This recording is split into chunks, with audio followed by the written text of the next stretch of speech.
નમસ્કાર દર્શક મિત્રો, મહામંથન મંતવ્ય ન્યૂઝમાં આપનું સ્વાગત છે। અમદાવાદના બહેરામપુરા વિસ્તારમાં એક 20 વર્ષીય યુવાન હિમેશ પરમારની જે હત્યાનો મામલો સામે આવ્યો હતો। આ ઘટનામાં 2 જેટલા શખ્સો છે તે વ્હીકલ ઉપર આવે છે અને રાત્રિ દરમિયાન હિમેશ પરમારને અટકાવે છે અને ત્યારબાદ તેના પર છરી વડે જીવલેણ હુમલો કરે છે। આ ઘટનામાં હિમેશ પરમારના છાતીના ભાગે ગંભીર ઈજાઓ પહોંચતા તેને હોસ્પિટલ તો લઈ જવામાં આવે છે, પરંતુ ફરજ પરના તબીબ તેને મૃત જાહેર કરે છે। આ ઘટના બાદ અમદાવાદ ક્રાઇમ બ્રાન્ચ પણ તપાસમાં જોડાય છે। સ્થાનિક કાગરાપેટ પોલીસે તપાસના ધમધમાટની શરૂઆત તો કરી હતી, પણ ક્રાઇમ બ્રાન્ચને મોટી સફળતા હાથ લાગી અને હિમેશ પરમારને હત્યામાં જે સંડોવાયેલા 2 આરોપીઓ છે તેમને ઝડપી પાડવામાં આવ્યો છે, જેમાં હત્યા કરનાર આ જે આરોપી છે તે માઇનર હોવાની વિગત સામે આવી રહી છે। ઘટના એવી છે કે હિમેશ પરમારનું જે ઘર આવેલું છે બહેરામપુરા વિસ્તારમાં, ત્યાં આરોપીઓ છે તે અવારનવાર ઓટલા પર બેસતા હશે, તેને લઈને હિમેશ પરમારની આરોપી જોઈને આવેલ હતો એની સાથે ને ત્યારબાદ ગૌતમ ઇન્ડો નામનો જે આરોપી છે તેની સાથે બોલાચાલી થઈ હતી। જે ઘટનાને લઈને આ આરોપીઓનો ઈગો હર્ટ થયો, અહમ ગવાયો ને હવે હિમેશને પતાવી દેવો છે તે માટેનું એક પ્લાનિંગ આરોપીઓ દ્વારા કરવામાં આવ્યું। સુરેન્દ્રનગર ખાતેથી છરી ખરીદવામાં આવી, ત્યારબાદ એ જ રાત્રિ દરમિયાન એ પ્લાનિંગના ભાગરૂપે હિમેશ પરમાર જ્યારે વિજયલક્ષ્મી સોસાયટીથી પસાર થયેલો હતો તેને અટકાવવામાં આવ્યો, બોલાચાલી કરવામાં આવી ને ત્યારે બાદ આડેધડ છરીના ઘા ઝીંકવામાં આવ્યા। આ ઘટના બાદ પીડિત પરિવાર ન્યાયની માંગ કરી રહ્યો છે। ક્રાઇમ બ્રાન્ચે આરોપીની ધરપકડ કરી છે। શું કહી રહ્યા છે ક્રાઇમ બ્રાન્ચના પોલીસ ઇન્સ્પેક્ટર ઇમરાન ધાસુરા, તેમને સાંભળો।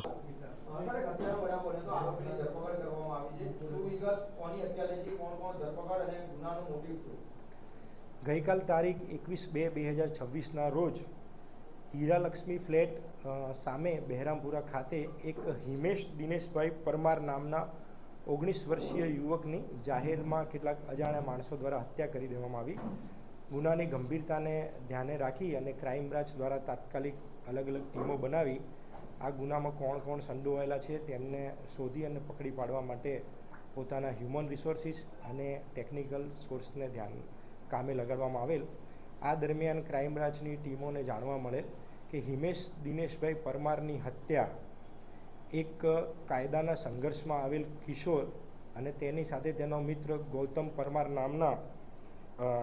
ગૌતમ સોલંકી નામના ઈસમો દ્વારા કરવામાં આવેલી છે, જે બંને જણાને ક્રાઇમ બ્રાન્ચ દ્વારા હાલ પકડવામાં આવેલ છે।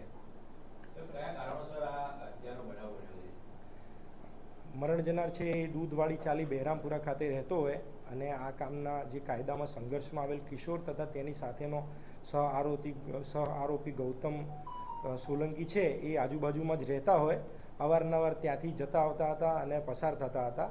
આ દરમિયાન મરણ જનાર હિમેશ પરમાર ના હોય આ કામના આરોપીઓને ત્યાં નહીં બેસવા માટે અને ત્યાંથી પસાર નહીં થવા માટે અવારનવાર ઠપકો આપતો હોય, જેની રીસ રાખી આ કામે જે કાયદાના સંઘર્ષમાં આવેલ કિશોર છે તેણે આ અદાવતને ધ્યાનમાં રાખી અને સુરેન્દ્રનગર ચોટીલાથી એક હથિયાર ચપ્પુ ખરીદ કરી અને પ્રી પ્લાન બનાવી તેના મિત્ર ગૌતમ સોલંકી સાથે મળી ગઈકાલ રાત્રે 10 વાગે હિમેશ પરમારની હત્યા કરેલ છે।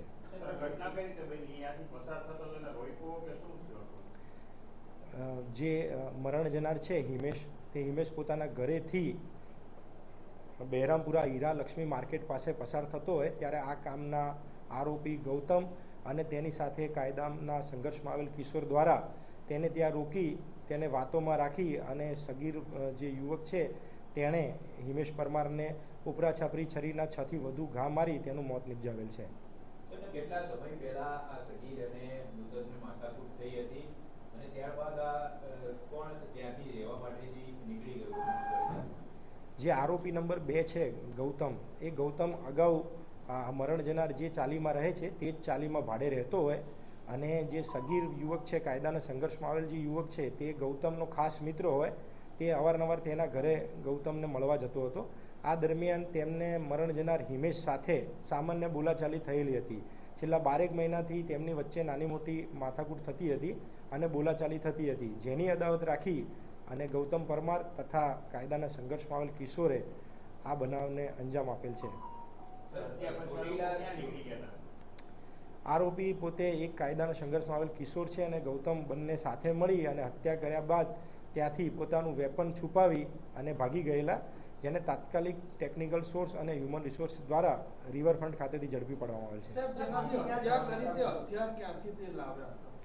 હથિયાર તે આ કામનો જે આરોપી છે, કાયદાના સંઘર્ષમાં આવેલ કિશોર, તેણે આ ગુનાને અંજામ આપવા માટે હથિયાર જે છે એ સુરેન્દ્રનગરના ચોટીલાથી ખરીદ હોવાનું કબૂલાત કરેલ છે.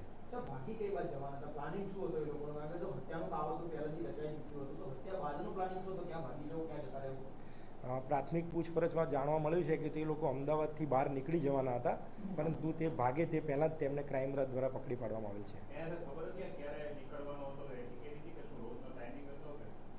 મેં કહ્યું એમ અગાઉ આરોપી જે છે તે મરણ જનારની ચાલીમાં જ રહેતો હોય, બંને એકબીજાને સારી રીતે ઓળખતા હતા, એટલે એની નીકળવાની આવવા જવાની તમામ પ્રવૃત્તિથી સારી રીતે વાકેફ હતા. અદાવત કેટલા સમયથી ચાલતી હતી? પહેલા પણ હિમેશ જે મૃતક છે એને માર માર્યો હતો અને એ તકરાર રાખીને જે સગીર છે એને નક્કી કર્યું હતું, એ ઘટના શું હતી?